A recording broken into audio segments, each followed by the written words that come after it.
네, 성도 여러분 안녕하십니까? 네, 간밤에는 평안히 잘 주무셨나요?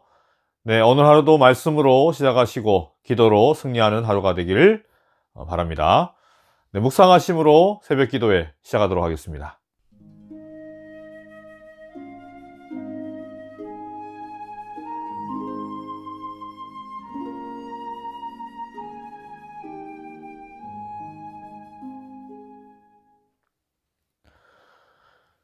네, 다 함께 시작하는 참이 370장 나의 믿음 식을 때 참여하도록 하겠습니다.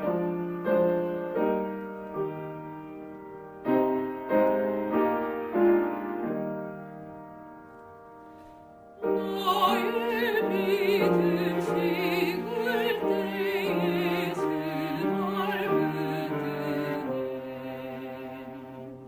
나의 나를 베일 때에 주날 붙드네 주날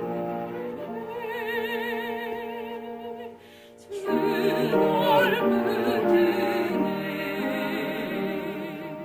주날 붙드네 사랑하는 나의 주 나를 붙드네 우리 구주 안이며 서지 못하네 나의 사랑 식을 때에 주날 붙드네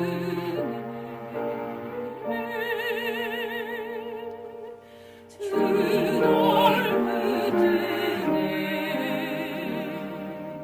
주날 붙드네 사랑하는 나의 주 나를 붙드네 나를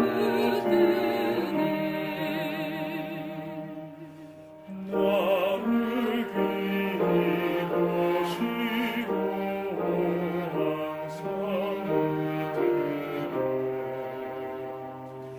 항상 영원히 사랑을 항상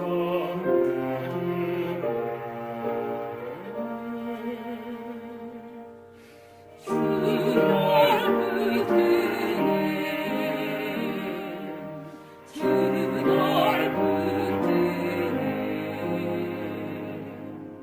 사랑하는 나의 주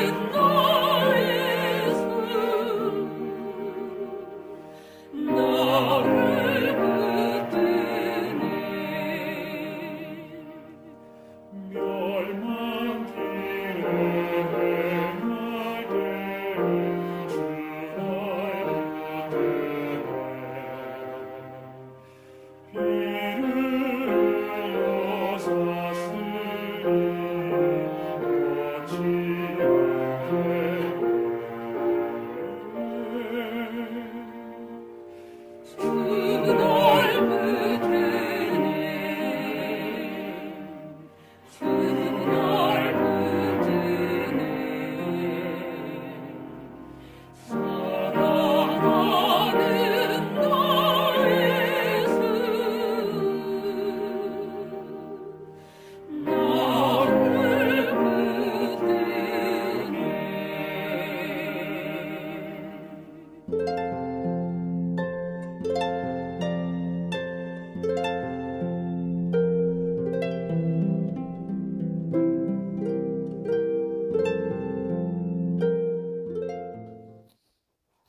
오늘 말씀의 제목은 도행 역시이고요.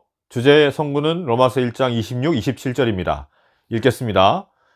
이를 인하여 하나님께서 저희를 부끄러운 욕심에 내어버려 두셨으니 곧 저희 여인들도 순리대로 쓸 것을 바꾸어 영리로 쓰며 이와 같이 남자들도 순리대로 여인 쓰기를 버리고 서로 향하여 음욕이 불릴 듯하며 남자가 남자로 더불어 부끄러운 일을 행하여 저희의 그릇됨에 상당한 보응을 그 자신에 받았느니라. 도행 역시라는 사자성어가 있습니다. 이 말은 그 사기 중에 오자서 열전에 나오는 말인데요. 그 뜻은 순리를 거슬러 행동한다, 뭐 이런 뜻입니다. 춘추시대에 오자스라는 사람이 그의 친구에게 도리 어긋나는 줄 알면서도 부득이하게 순리에 거스르는 행동을 했다라고 이제 말한 데서 유래한 사자성어라고 합니다. 자세한 내용을 하기는 이 시간이 좀 부족할 것 같고요. 아무튼 그런 내용인데요. 순리에 거스르는 행동을 했다. 여러분, 인간의 삶에서 문제가 생기는 원인 중에 가장 큰 이유 중에 하나가 바로 이 순리를 지키지 않고 영리를 행하기 때문인 것입니다. 지금 우리가 이렇게 고통당하고 있는 이 코로나도 정확한 원인은 아직도 뭐 잘 모르지만, 분명한 것은 자연스럽게 이 바이러스가 생겨난 것이 아니라 인간이 먹어야 할 것을 먹지 않고 인간이 먹어서는 안 되는 음식을 먹어서, 또 손대지 말아야 할 것을 손대고, 또 해서는 안 되는 행동을 해서 이러한 바이러스가 생겨났다라고 할 수 있는 것이죠. 너무 두리뭉술한 표현이긴 하지만 분명한 사실입니다. 해서는 안 될 일을 했기 때문에 이런 일들이 일어난 것입니다. 오늘 주제 성구를 보면, 말씀을 보게 되면 온통 도행역시의 모습으로 가득 차 있습니다. 그것을 말씀에서 부끄러운 일이라고 표현하고 있습니다.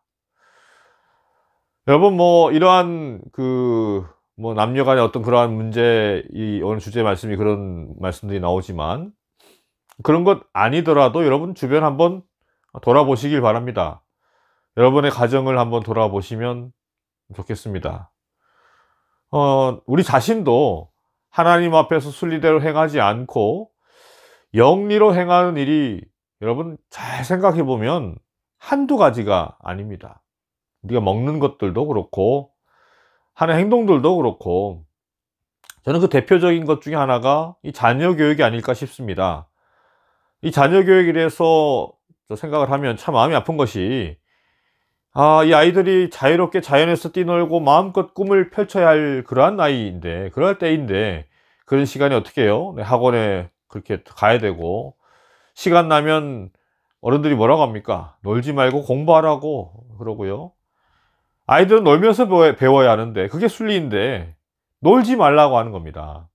뭐 물론 요즘에 애들 노는 걸 보면 노는 게 아니더라고요. 저희 집 아이들만 봐도 오래간만에 저희들끼리 친한 그 사촌들과 만나게 되면, 그렇게 만나고 싶다 해서 서로 이렇게 만나게 되면 좀 같이 놀고 밖에 나가서 좀 놀고 뛰어놀고 이렇게 했으면 참 좋겠는데, 산도 좀 가고. 네.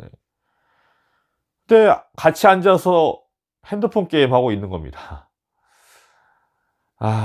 여러분, 사탄이 사람으로 하여금 순리대로 살지를 못하게 이 사회를 그렇게 만들어 버린 거죠. 하나님께서 6일 동안 우리에게 열심히 살게 하시고 제7일 안식일에는 그리스도 안에서 쉼과 안식을 누리게 하셨는데, 그것이 하나님이 정하신 순리인데, 여러분 사람들은 어떻습니까? 쉬질 못하는 거예요.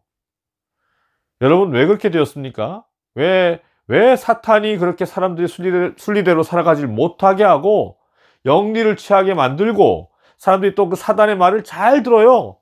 그래서 또 그렇게 따라가는 겁니다. 여러분, 그 이유가 뭘까요? 왜 그렇게 되었습니까? 그 이유는 하나입니다.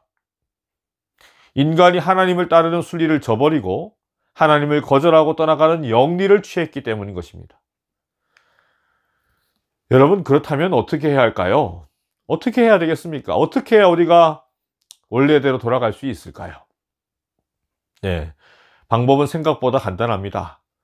무너진 삶의 기준을 회복해야 하는 겁니다. 무너진 삶의 기준. 여러분, 여러분의 삶의 기준은 무엇입니까? 삶의 안락함입니까?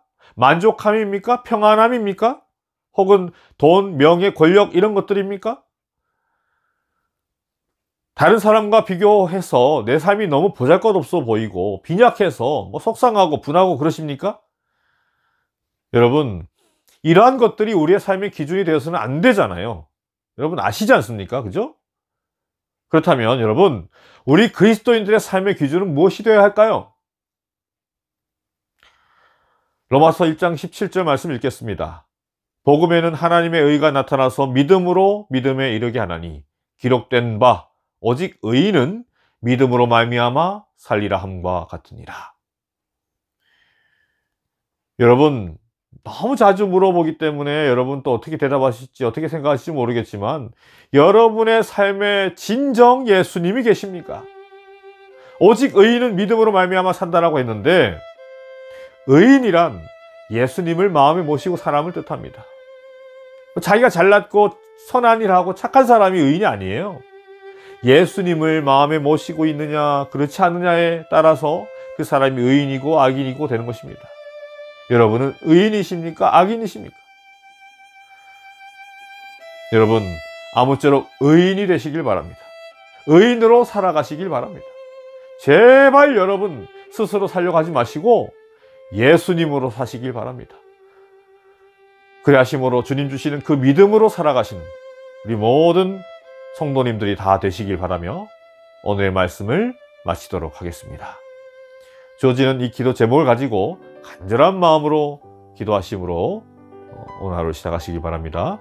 기도하시겠습니다.